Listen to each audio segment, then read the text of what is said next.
Another day dawns in the holiest of holy places for Christians.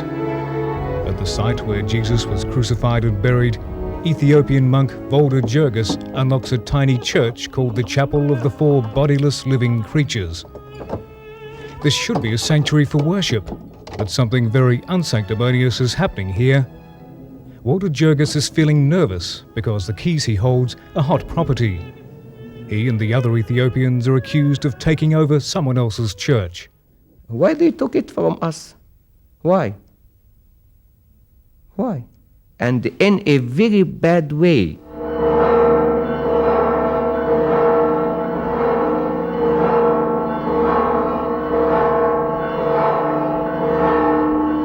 Forget Christian charity, this is an unholy war between the Egyptian Coptic Church and some Ethiopian monks, a battle for some kind of presence at this sacred site. The Egyptians will tell you they allowed the Ethiopians in as guests 350 years ago. Well, those guests have been here ever since.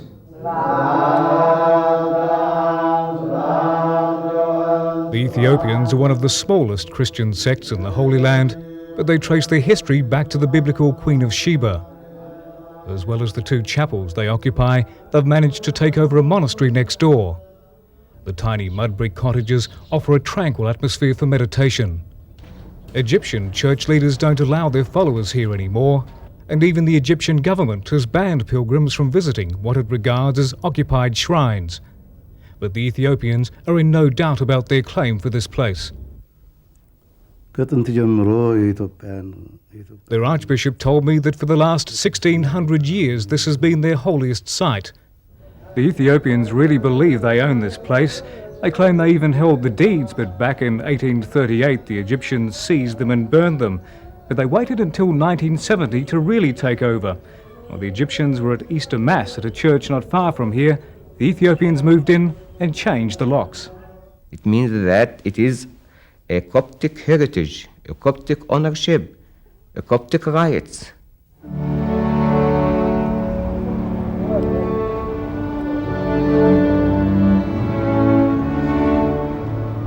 The old city of Jerusalem is full of stories of occupation.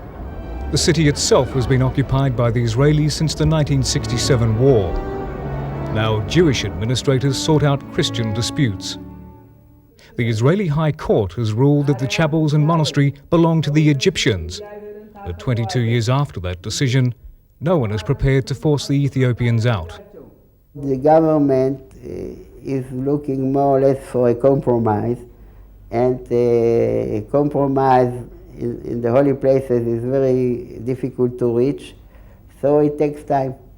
Could it be that you don't want to upset the Ethiopians because there are still Jews coming from Ethiopia, and you don't want to offend the Egyptians because Egypt is the only Arab state you have peace with? It has many aspects. Maybe it has also a political aspect, but it has also a religious aspect. Allahumma salli ala Sayyidina Muhammad. Religion has driven life in Jerusalem for centuries. For Muslims, there's the Dome of the Rock, from where the Prophet Muhammad ascended to paradise. 5 minutes away, there's the holiest site for Jews, the Western Wall, where Solomon's first temple was built. And for Christian pilgrims, the 4th century Church of the Holy Sepulchre. It's at this site Jesus spent his last mortal hour. The Egyptians and Ethiopians aren't the only ones feuding here. Over the years, leaders of 6 churches have argued over everything from who should change the light bulbs to who should sweep certain steps. After a 15-year wrangle, they've at last agreed on what colour they should paint the ceiling. At Ethiopian headquarters, Archbishop Mathwuz simply wants the Egyptians to lay off.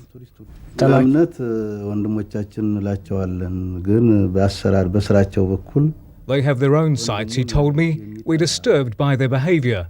As soon as they forget about this, we'll be brothers again. Do you think that God would be displeased at all of this fighting? God, you mean God? Yeah, sure.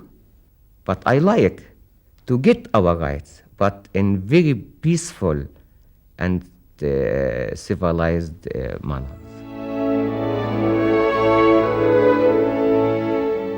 Father Abuna Gavrama doesn't care about Israeli High Court decisions. He serves God in the best way he can. At the end of another day's worship at the chapel of the four bodiless living creatures, he secures the church to keep out unwanted guests and to lock out the Egyptians who'd gladly take their church back.